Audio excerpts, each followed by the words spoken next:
Hey everyone, welcome back to the final episode of Mindset Monday on Sunday. Hey, what's up everybody? This is actually the final episode. I committed to doing a short season for. I wanted to really try to maybe help people start off the school year, give them maybe, I don't know if I want to say inspiration because I don't think of that when I think of my own stuff, but maybe just some things to think about as they're going into the year. And to be honest with you, I wanted to do this to push my own thinking and challenge myself with this process. And interestingly enough, I saved this last episode to focus specifically on challenges because the whole purpose of this Mindset Monday was, can I actually come up with 5 ideas, 5 podcasts, do it solo, built on the elements of the innovator's mindset that I shared in Innovate Inside the Box. And so as I've been doing this series, I've been focusing on this chart that I built on from the Growth Mindset Coach by Annie Brock and Heather Hunley. And the final characteristic they discuss is challenges. And they share for this embodying the growth mindset is that challenges are embraced stemming from a desire to learn. And I agree with this. And understand, when I talk about growth mindset, innovator's mindset, it's not a versus, but a build upon. This concept of challenges are embraced stemming from a desire to learn, I really believe in. But I also try to go a step further. So it's a build upon, not a versus. And this is how I shared it in Innovate Inside the Box. Challenges are sought out and seen as an opportunity for growth and development. Actually going out of your way and doing things that put you in a place of discomfort, not waiting. You're going to be challenged, by the way. There's things that are going to happen in our lives that are going to push us. They're going to challenge us, make us feel uncomfortable. And I always really believe to do that, you have to to be able to deal with that effectively. Going out of your way to struggle with that actually will make life easier. And I'll give you an example. And I got some notes written down, obviously, but as I talk about this, I think that's one of the things I try to do is process my thinking visibly for you. I do this podcast not only to share my learning, but also to learn. And as I talk out loud to this camera, to this microphone, ideas start popping in my head. And I remember specifically when I was an assistant principal and a principal, some people, I've mentioned this before, but a lot of people have no clue this is what I used to do. Before I would actually go on to do my work in the school day, I would get up at 5 every single morning. I would take a quick shower because it wakes me up. And I would go and teach a spin class before I would lead a building, before I do my administration work. And first of all, it was really helpful. It always made me ensure that I got a workout in every morning because when you are the instructor, you have no choice. You have to go. There's no humming and hawing. You got to be there at a certain time, ready to go, ready to push people. And one of the things that is really beneficial to my mentality, even though I don't teach spin anymore, I treat my workouts as mandatory, not optional. And when they become mandatory in your mind, you don't second guess. When my alarm goes off, and this is, I don't even know how I did this. I have an alarm that goes off. I get up at the same time every single day. Doesn't matter what's going on that day. It doesn't matter if it's a weekend, weekday. I get up same time every day. And somehow I disabled the snooze. There's no snooze option. So when the alarm goes off, I'm up because it's mandatory. And I used to kind of hum and haw about it. Now I just don't even think about it because once you take the choice away, it becomes just a thing you do. So I would teach the spin class every morning before I would go into my principal work, my assistant principal work. And what was amazing, I would yell at people, get on their case, and I would really challenge myself where I was exhausted and really push myself.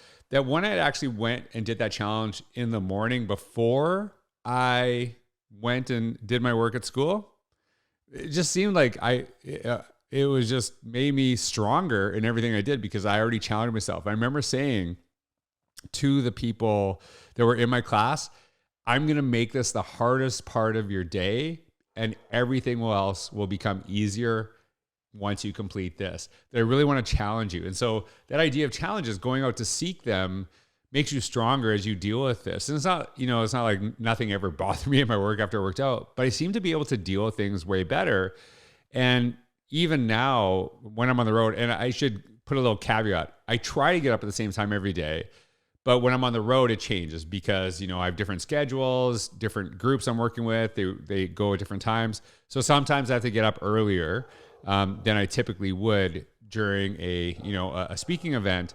But no matter what, I always set my alarm earlier than I would have to get up to be there last minute because I need to get a workout in before I speak, because I know I'm much better for the group that I work with when I get a little sweat in before, when I challenge myself. And it's my coffee. It wakes me up. It makes everything a lot easier, kind of downhill from there. And so modeling this process right now, the whole reason I did this Mindset Monday, no one's making me do this, I don't get paid for this or anything like that, is because I want to challenge myself. I want to try different things. I want to push myself. And especially in the role of a learner, we often challenge our students, but are we still challenging ourselves? We challenge our staff, but are we challenging ourselves? And not only am I doing this, and I've made this distinction, there's a difference between learning and modeling our learning. So sometimes we learn incredible things, but we don't talk about it, we don't share it, and we ask people to take risks, but they don't see us necessarily doing it ourselves. So part of that is when I'm challenging people, it is really a lot easier for me to say, because I've done the same thing, and here's the evidence of me doing this. I never ask anybody to do something I haven't already done myself, because I think that is, why would anyone listen to me if I don't model what I'm asking? So I think that's a really important aspect. And this whole process of doing Mindset Monday, I am accountable to getting this done because I have it scheduled. And because I have it scheduled and I know it's public, it makes me push to get this done. So I want to talk about challenges, but I also, as I was on my way home on the flight yesterday, I started rereading a book called The 7 Decisions by Andy Andrews. So there's going to be a lot of overlap. It's kind of be like an epic book review and a Mindset Monday. So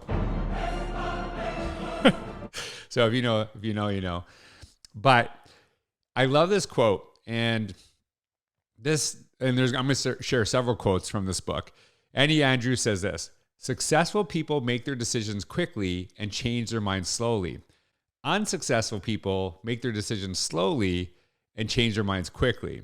I love this quote, and I've had some really great conversations with friends, with colleagues, with people I mentor and people who mentor me about the importance of just jumping in and figuring it out along the way and just kind of getting going. I'll give you an example. When I first started this podcast and I committed to doing this on a consistent basis in 2020 and not when COVID happened because I was bored, I'd actually started in, I think, January 2020. I committed to starting my podcast. When I did this, I didn't say, well, I need this equipment. I need this. I need to be able to do this. And until I get those things, I'm not going to do my podcast. Because I know when you put these conditions on things, then you tend to kind of just continuously make excuses on why you'll never do it, because now I need this. Now I need this. So this podcast initially started no video and no nice microphone, no soundboard, nothing like that. All it was a small mic on my phone that I actually just recorded in a room in the dark by myself, because I just said I got to get it done. And I remember really struggling with it and having a really hard time doing it. But now it feels a lot easier. I still sometimes, even today when I was doing this, I'm like, what am I going to talk about? I don't really kind of know what I'm doing. But I know people, and I've had conversations with them, and they might be listening to this right now, who hum and haw and just, they put so much self-doubt, and their self-doubt becomes more self-doubt because they're struggling with why they have self-doubt, which gives them more self-doubt, and it just perpetuates. And then they don't do stuff. But then what happens is, and I think this is where I think about the successful people, and I think success is defined in so many different ways. When you don't jump in and do stuff, what you'll figure out as you get older, and I'm learning this more and more, often regrets are the things that we didn't do in the past that we wish we would have done, not the mistakes we made. Of course, those are part of the regrets, but more and more as I get older, I wish I'd have done this. I wish I'd have done this. I always think about my childhood. I wish I would have stuck with piano. I wish I would have learned Greek. It's more often the things that we didn't do because of our own lack of confidence, and not because we were worried about ourselves. We were worried about what other people would think. And so I just kind of say, I'm not worried about what someone thinks when they're doing this, because I'm not doing this for other people. I'm doing this for myself. And hopefully through the process of modeling my learning, somebody somewhere can learn from something themselves. Maybe they can pick up some ideas. Maybe they won't find this of value. But then if I only focus on what you value, then I start saying what I think you want to hear, not what I'm learning. And that is where the challenge starts to happen. And there's a quote. It's not like an Instagram thing. A lot of people share it. So I don't know where it actually immediately or where it initially came from. And it's the idea of choose your hard. So for example, this morning before I did this podcast, again, I worked out. Helps me clear my thoughts, helps me kind of start off the day. And it was really hard. And it was hard because I made it hard. I pushed myself. Some days when I don't sweat enough, I feel like I've left something on the table and I struggle. And the idea of choose your hard is, do I want that hard right now? And then eventually, as I get older, it becomes easier to bend over. My body's not as sore. When I went through my weight loss process, a lot of the times when I was really struggling with knee pain, back pain, I totally equated it to my age. And it was, I'm getting older. But then when I started losing weight, started getting in better shape. And not because I've always worked out, but because the hard that I chose was I need to eat healthier. And even though it sucks sometimes, it makes me feel better the next day. All of a sudden, all of these old age pains started going away. And I realized it wasn't age. It was I was not taking care of myself. So the hard that I chose that actually made me better made other things in my life easier. But sometimes when we choose the easy thing now, it will make our lives harder and much less fulfilling. And that's that's why I try to seek out those challenges. That's why I try to push myself. And as I mentioned, I'm going to mention a few quotes from Andy Andrews. And I love this one. And Andy Andrews says this: how long must a child try to walk before he actually does so? Do I not have more strength than a child, more understanding, more desire? How long must I work to succeed before I actually do so? A child would never ask the question, for the answer does not matter. By persisting without exception, my outcome, my success, is assured. I will persist without exception. I focus on results. And that idea of basically you see kids as they're growing. I'm watching my own son Marino go through this. He's learning to crawl, and it's struggle, but he just keeps going until he crawls. And now I saw him do a couple steps. He's going to keep going until he does this. He's not obsessed with failure. He's obsessed with learning to walk.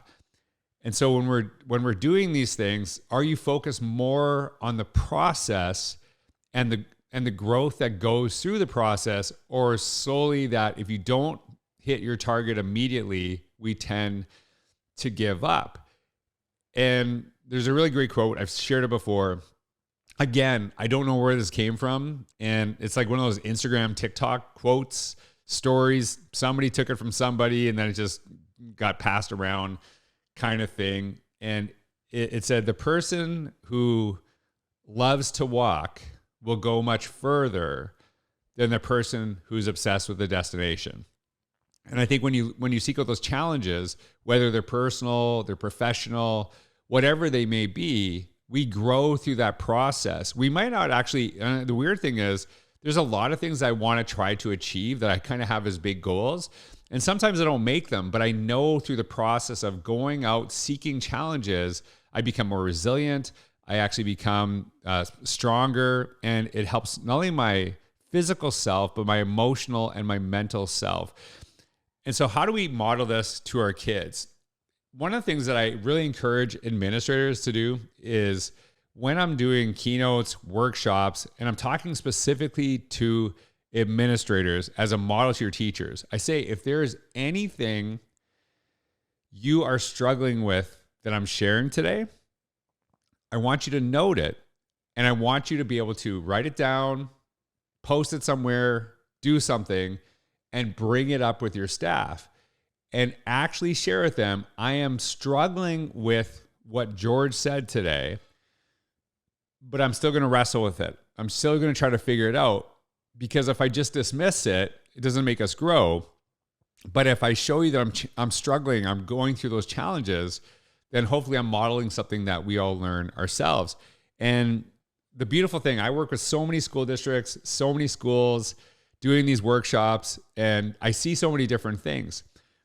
The people who are obsessed with growing and looking for getting better always do better than the people who become complacent with where they're at right now. I've said this before. If you believe as an organization you're there, you are already falling behind. The best groups I've ever worked with constantly are asking, can I get better? Can I grow? And can I develop? And to do that, we have to seek out challenges, whether it's on the organizational level or the personal level. So here's what I challenge you with. I've shared 5 episodes of Mindset Monday over this past, 5 weeks. And this is the last one. What have you learned from it? What stuck out to you? And think about that. How are you going to apply it as you move forward? If you listen to this stuff and just listen to it and do nothing with it, then I don't know if it's of any benefit. And I encourage you, share something in the comments that you struggle with. Share something that's maybe helped you, something that you're going to try in the future. There's so many posts that, or people say like, I read 100 books in a year. I don't know what, they don't say like that. I don't know why I'm saying like that, but they'll make comments like that. They'll read 100 books. And I always challenge you, it's better to read 5 and do something with the information to actually grow from it. Even me reading this book, connecting these Andy Andrews quotes, it's helping me kind of think about how can I use these in future presentations? How can I write about this in the future? How can I really develop my own wisdom in this space? And I'll share one last quote from Andy Andrews. He says, to achieve the results I desire, it's not even necessary that I enjoy the process. It is only important that I continue the process with my eyes on the outcome. An athlete does not enjoy the pain of training. An athlete enjoys the results of having trained. And I like that quote, but I also struggle with it a little bit in a sense, because I think for me, especially being in the realm of education, the outcome is continuously moving. The outcome is not stagnant. The outcome's not a thing. The outcome's a process. And through these, this is not my last podcast. This is just my last Mindset Monday for now. Because I know eventually I'll come back and change this. And I think sometimes we have to go seek our challenges. And I know I said last thing, but I'm going to share one last thing. I am in the process. I've taken a little bit of a break from writing my something personal, something professional, something profound email. And part of the reason I took the break is because I just needed to take a step back. And it's not like I haven't been writing. It's not like I haven't been creating. It's just I needed a break because I felt I wasn't really excited about it anymore. And I wasn't really challenging myself. And maybe I need to switch up. What I've noticed with a lot of people, and I like TikTok. I was a big Vine guy. One of the things I really appreciated was watching people that really achieved some incredible audience, some incredible reach through Vine, and seemingly at their peak or as they were growing, they would switch up to YouTube or they would switch up to another space. They would try something different. And part of that was just the reason I appreciated it so much is I saw them going out and finding challenges before the challenges found them. And that's what I'm trying to do. And so part of the reason I want to share some of these Andy Andrews quotes is because I want to try to revamp some of my newsletter stuff, some of my blogging, because I'm trying to push myself. I don't want to just be on autopilot. Sometimes the things that once challenged us become our norm, and they don't push us anymore. So the last thing I'll share with you, I promise the last thing. There's a really great commercial. I've shared this before. It stuck with me. Sometimes there's a commercial. I can't remember the company, but I'll link it down below. And there's a person in a hole, and someone said, why are you in that hole? They're like, oh, I'm in my groove. And it says, it looks like you're in a rut. And sometimes when we think we're in a groove, we're actually in a rut. And I think that's how I felt about my email, that some people might have saw as in a groove. I kind of felt like I was in a rut. So I got to figure something else out. And I want to share that openly with you, because I am still processing. Maybe it's going to be back the same thing. Maybe I just need to take a step back, but maybe I need something different. And for me, part of that growth is challenging yourself. So I hope over the 5 weeks, you learned something. I would love to hear what you learned. Please share it in the comments below. Nobody ever comments, but I would love to learn from you. I don't want you just learning from me. I think there's so much power in connecting with community. So thank you for being a part of this. Thank you. And I hope you enjoyed Mindset Monday on a Sunday. Have a wonderful day. Take care.